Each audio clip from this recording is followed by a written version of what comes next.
is governed by the people and for the people. And you felt it's true.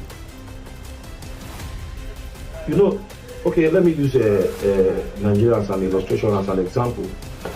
You know, last election, before the election, people when they were campaigning, they were meeting us. But after the election, nobody's meeting you again. They've gone to the office.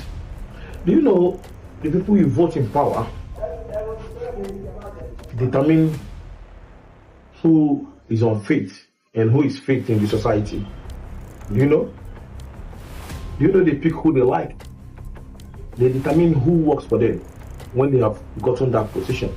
You might have done a big job before the person gets into the office. You might not get a job after he has gotten into office. They gave you human rights, right? And you thought that right is for you. Who controls that right? Who controls that right you're being given to? Who controls the right? Are you the one? It's my right. It's my right to be a Christian. It's my right to be a Muslim. It's my right to do whatever spirituality. It's my right to join this one. Who told you? Who told you that is your right? You know, for me, right is an abomination to me. It's a kind of abomination. But they gave you rights, and you are not in control of the right. They determine who is unfit and unfit to stay in the society. They determine who goes to jail and who don't go to jail. Because they gave you rights, that's why you decide not to follow the ways of your ancestors. Because they taught you about rights in the school. And you felt you'll be the one to be in control of the rights. And then we told you that. You voted people into power, you voted people into office, and today you don't have a job.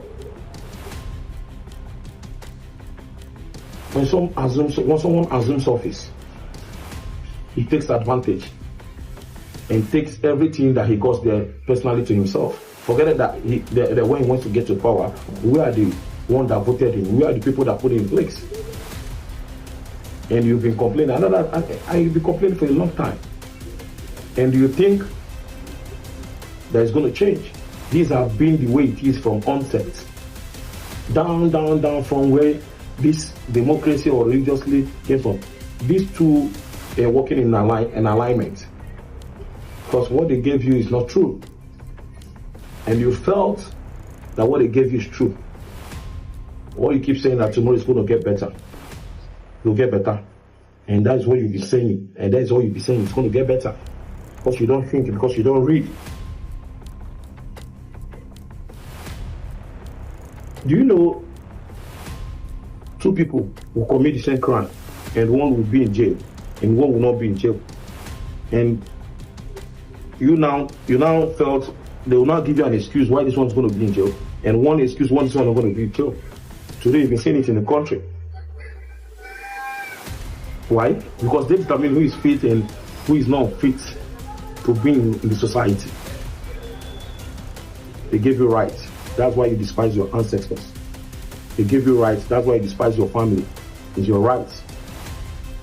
When it gets to the law, you see that you're not the one that decides.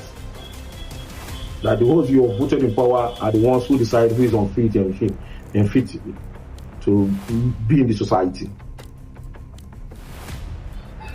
And all this have been happening. Religiously, politically, it was all propaganda to create the fear of the unknown. That's why you're always afraid.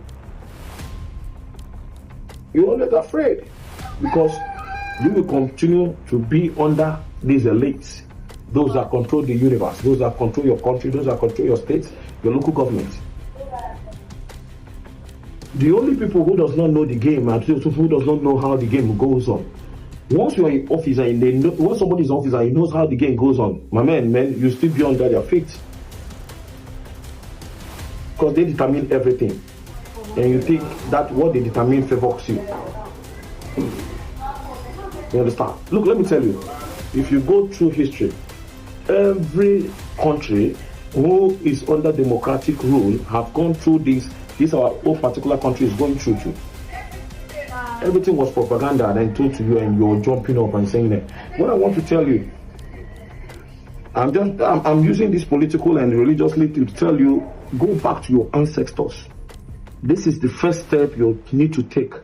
This is the first step every Ekeluban, every Ethiopia, every Nigerian, every country, Cameroon. These are the first steps you people need to take. You're from South Africa, anywhere you are in Africa, go back to your ancestors and make an alignment and start with the spirituality.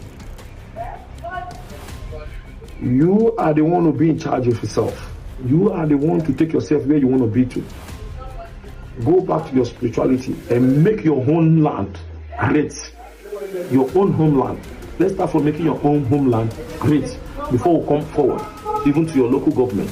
Your own homeland. Let's make it great today. Embrace your spirituality and honor your ancestors. Nobody you've put in the power that's going to help you. They're only there for their pockets. They're only there for their family. They're only there for themselves. You understand? That human right is not for you. Embrace your spirituality.